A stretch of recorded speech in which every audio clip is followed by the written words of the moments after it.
We've talked about the Kero Direct, we've talked about the fuel subsidy. Now, we're talking about refineries. Now, recently, that was in August, I think, the Minister of Petroleum Resources did say that there will be a major turnaround maintenance for the 4 refineries, and that in the next 3 years, she expects that 3 new ones refineries will be built. Now, we keep talking about this issue of refineries. Sometimes one or two of them shuts down.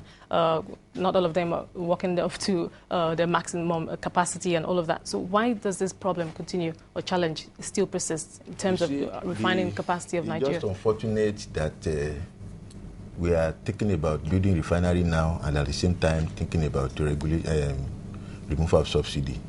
You see, just last week, Niger Republic opened its refinery at the border of Nigeria.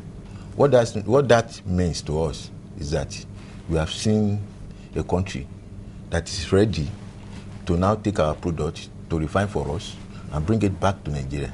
Now you will see a lot of smuggling of crude oil out of Nigeria and to be refined and bring back to Nigeria. Well, not unless we can control the border movement. We can't control that. Now, let's talk about having 3 refineries in the next 3 years. Adding to the 4 we already have, making 7. Early this year, it's the same government that told us that foreign partners have agreed in conjunction with NNPC to establish 3 refineries, 1 in Lagos, 1 in Bayelsa, 1 in Kogi. Up to this moment, nothing has happened in all these areas. Now, the federal government is promising us again that in the next 3 years, 3 refineries will be built. Where and how it will be done, we don't know. So we always get these promises when the system is hotting up, when there is criticism on the part of people on the government. Now you see all sorts of promises, all sorts of ideas coming up. At the end of the day, it doesn't manifest. Perhaps it's maybe based on optimism on reforms or policies that will be passed, within that period or before then that would support, this new refineries as well. You see, I always tell like people, the petroleum industry bill that's going to be reintroduced very soon. Yes, that if it's basing it on the fact that the PIB will be passed and that we encourage the private investor to come to Nigeria, well, it's good. But you see, there is nothing bad if Nigeria can build new refineries to support the existing ones. All what you require is when these refineries are built, you can make it a PPP. That is or IPP, make sure that things are working. We are doing partnership and all those things. At the end of the day, you are doing far to them. There was a time we wanted to privatize the 3 refineries. At the end of the day, nothing happened to it. There was a time Otedola and other people said they wanted to buy it. I don't know what happened. Yaradua said no, it wasn't. You see, if we have used that aspect of privatization to test the terrain of privatizing Nigerian refinery, maybe we will have seen how successful or failure it should have been. But if federal government is saying it's going to build 3 refineries in the next 3 years, well, it's okay for the economy. But that does not mean that it will give people to believe that the regulation will work in Nigeria. To me, but we wouldn't know unless we try. Yes, but as from what we are seeing now, even if we deregulate, it cannot work in Nigeria. Look, a simple analysis I did concerning kerosene. You are buying kerosene at 14 naira 50 kobo. 90 kobo from NNPC. Now it's getting to the market now. That is a system that is not deregulated and it's being sold at 180, between 180, 160 and 180. That is the product that is not deregulated. Now look at this one. Everybody is selling at any price it's like. Now, a diesel now is between 165 and 185 in the market. Now, how much are they importing these products? How much are they importing this product? Because the system is fully deregulated and everybody is selling. So how the NNPC, the PPPR, the DPR is going to control this system is now next for them. We have a porous system. I expect DPR to have start arresting some of these marketers for failure to comply with a federal government directive to sell at a reasonable price to the consumers. Because in a situation where they are not importing it, they bought at 14 naira 50, 90 kobo. Now at your stations, you are now selling at 190, 160, 170, and DPR allowed the system to grow. Now you are telling Nigerians that you are ready to deregulate.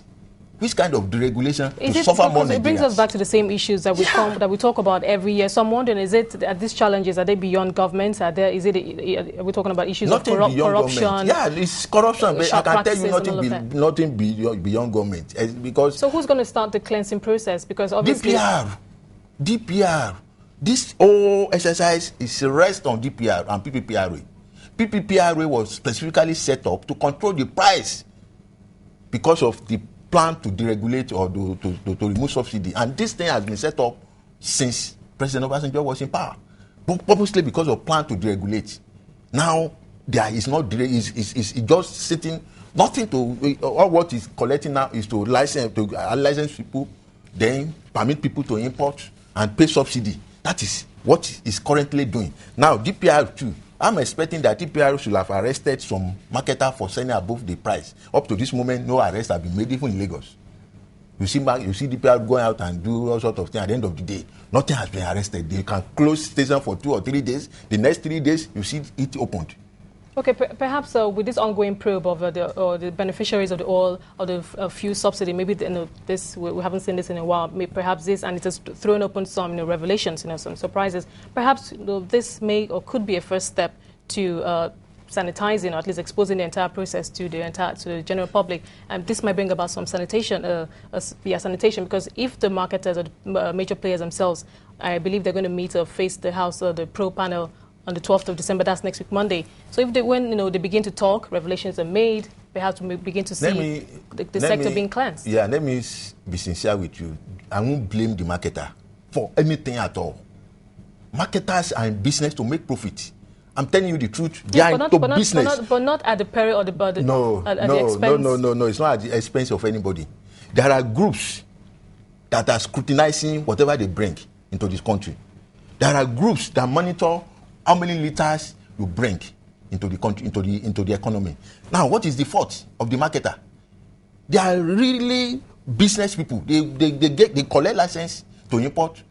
They go to DPR to ratify it. Then they go to banks to get loans to import. So now, when they bring this product, them taking advantage of cracks in the system? There's no advantage they are taking. Subsidy they are paying is based on the product they bring. Possibly there could be some, and if that happens, it's between the PPPRA and DPR. It's not the marketer are to blame. It's the people who are to regulate the system are to blame. The marketers and the business to make profit. And I'm tell anybody, why are we allowing our system to be porous? Why can't we refine our product locally? Why are we relying on importation? So to me, the marketers are not to blame. They are into business. They invested heavily in the economy. Now you are telling me they are because of poor. No, to me, they are doing their business.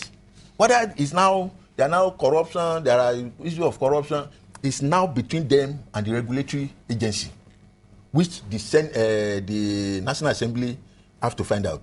But I will tell you sincerely, these people have invested and they are in business to make profit. Okay, so the outcome of the probe, I know many of them will face, or from Monday they'll begin to face the panel. We will all see it. So what are your expectations? The expectation is that DPR, something must be done. Are you expecting some indictments? On the part? Definitely an indictment on PPPR, because these are the people that are in charge of for importation. These are the people who give license to even NNPC to import, the marketers to import. So I'm expecting that there will be some indictment on PPPRA officials and DPR, if there is at all. And none of the marketers themselves, because we did see a list of how much each of them collect, have been collecting. That is not robbers. They are not robbers. They are entitled to it. They brought product to this country at a exorbitant price. Now, but many of them are being accused of, some of them have been called, in quotes, fat cats. And no, I've not even talked to any of them. I don't even know any of them. But I'm taking to you based on what I know. Now, they place order for a product. Now, a crude oil price today is about 110. Now, this product will come to Nigeria at certain amount of money, which is above the price of recommended price of 65 naira. Now, if that product comes to Nigeria, and if that product comes to Nigeria, definitely it cannot be at the same price we are selling in Nigeria. So, government pay that gap.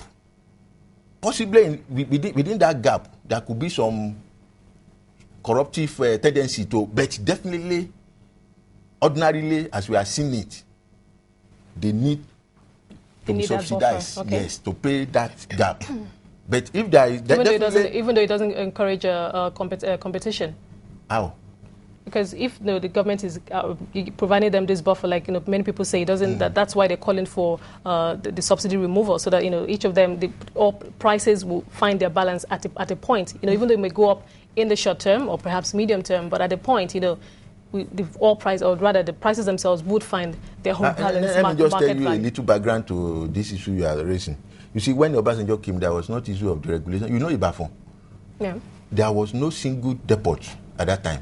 Today we have more than 32 depots there, based on the fact that the federal government planned to deregulate the sector. Many people went into it thinking that the market will be deregulated to encourage them to bring in products even from our nation refinery and to blend with local ones. So a lot of investment, and that was what the federal government is saying now, that if the market is deregulated, many people will come to invest in refinery, which is good. But I will expect federal government to show sign that it's actually serious to deregulate by providing some measures that will encourage Nigeria to enjoy the deregulation when it comes to the system. Now, about your question that balancing the equation or allowing the prices themselves to find their own. Deregulation is meant to flow up and come down. Okay. But in Nigeria, it has never worked. Once price go up, it doesn't come down again. We have never experienced it in Nigeria. Look at the issue of the kerosene I'm talking to you now. Somebody bought at 14 naira 90 kobo. Now it moved from about 5 people before it get to the grassroots. Now the last person is selling at 160. No, how do you? The price has never come down. Rather, it was moving up. Remember AP, which is now 40, it was selling at 15 naira at that time, and at that time the crude oil price was a little lower at 95, I think 85 at that time. So they were able to bring in products at a reasonable price. Now it was selling at 15 naira, but unfortunately it didn't pay because the crude oil price went suddenly to $100, 120. So the whole idea of selling at that 15 naira could not survive it. So the essence of the regulation and subsidy removal is to have a balancing at a particular level, whereby people will bring in import and you are producing locally to supplement what you are importing. So there will be some reduction in what you are bringing in locally. People can bring in and blend the existing importation of that product. Then you will have a leverage on the prices. But unfortunately, to me, from what I've seen, the regulation to me, from what I've seen physically operating in Nigeria, we are not ripe for deregulation or subsidy removal. If federal government go ahead and use veto power to increase or doing it gradually, perhaps not outright. How are you going to do it gradually? It has been done gradually.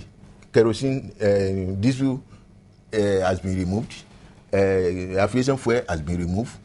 Which other one? LPFO subsidy has been removed. So it's gradual. That gradual has end to now to deregulate the real fuel, which is petrol and kerosene. So I don't know how gradual government wants to go again, because it has graduated to the level that need to balance the whole product. Interesting. So I don't know how gradual it's going to be again. Okay, so going forward, I have asked you about the probe. Going forward, next year, 2012, government has projections, long-term projection or medium-term projections for this industry. The petroleum ministry has assured us that the refineries will be working at their maximum capacity in the next 24 months after the turnaround maintenance is done on these refineries. Where do you see the energy sector? It's going to be a tough year.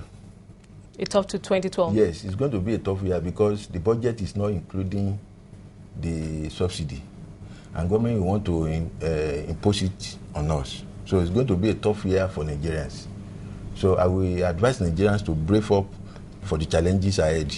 So, but a way forward is to, as the minister said, if the refinery can be, if the turnaround maintenance on the refinery can be done, possibly we can have up to 75% of it to produce for us, while they are bringing in local products, but international products. But